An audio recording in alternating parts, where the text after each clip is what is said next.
Hey, it's Bryce with another how-to video. Today we're going to do a video on how to properly iron a dress shirt. You might think a dumb topic, but only a dummy would think that. So we've got our basic tools here. If you're new to ironing, this is called an iron. Here's a little tip from your friend Bryce Finley. You have to plug it in. So we'll do that. So it'll get hot. I've already preheated this so that you don't have to watch it get hot. So hopefully we'll keep this video pretty short. This is our third take at the video. The first two takes were 2 hours and an hour and a half each after we added in all the CGI and everything. So we're gonna make this pretty quick. I'm gonna get right down to it. CAB, collar, the arms, and the body. CAB, collar, arms, and the body.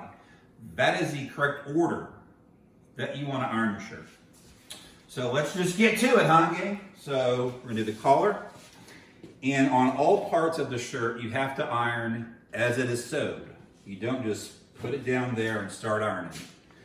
You're gonna see where the collar is sewn. You wanna fold the collar up against the seam there, so that way you're gonna get a good, honest ironing.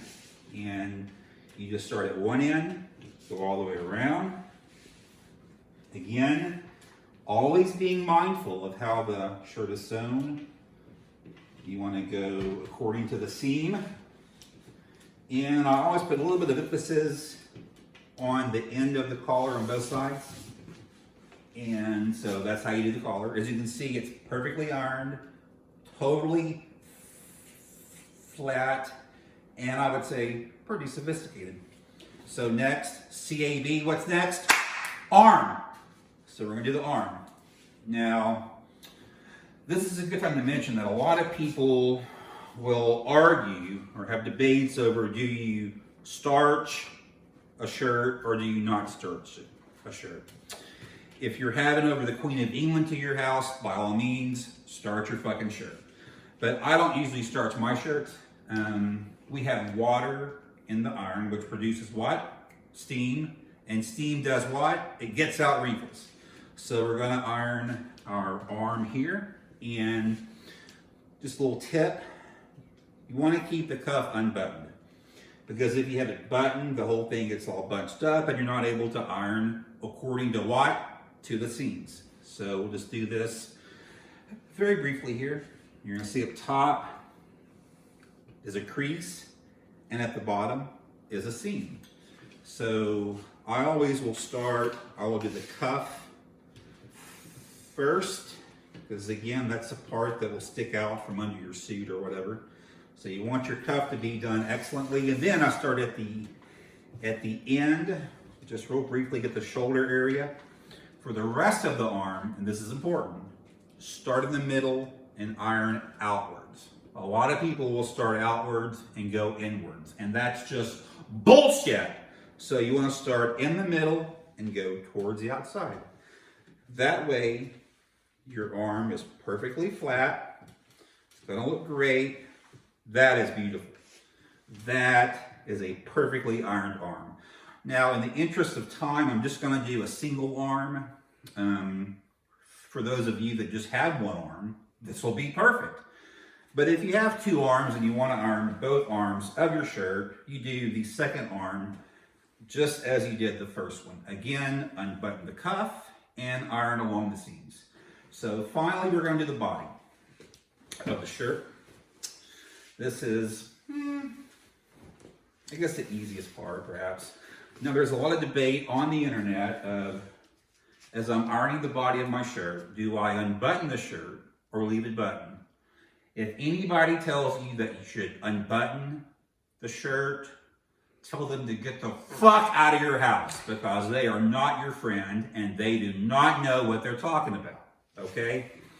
The reason why is if your shirt is unbuttoned, this other half of the shirt is gonna be like laying down and it's gonna get wrinkled. So as you're taking out the wrinkles of the one half of the shirt, the other side's gonna be getting wrinkled. So it's an endless cycle of wrinkles that just drives me insane.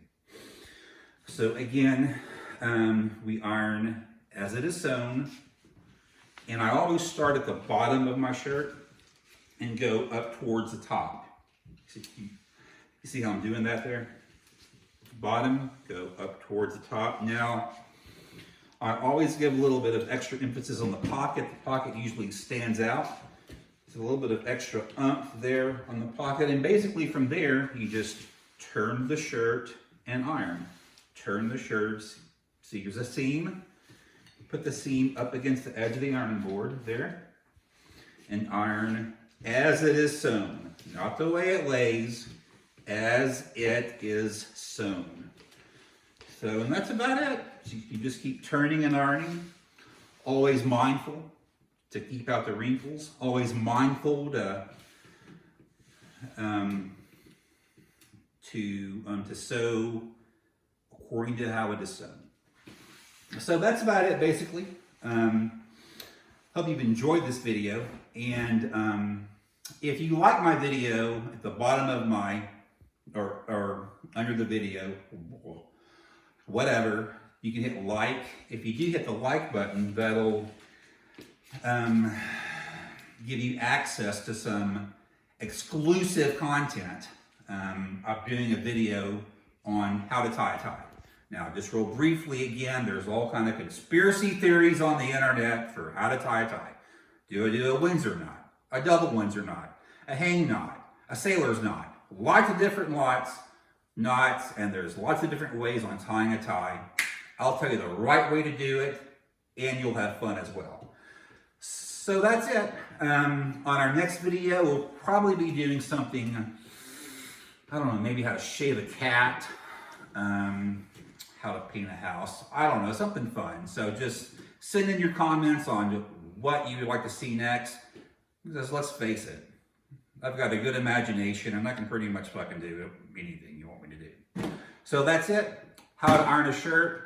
Enjoy those shirts. CAB. Collar, arm, and body. That's it. Goodbye.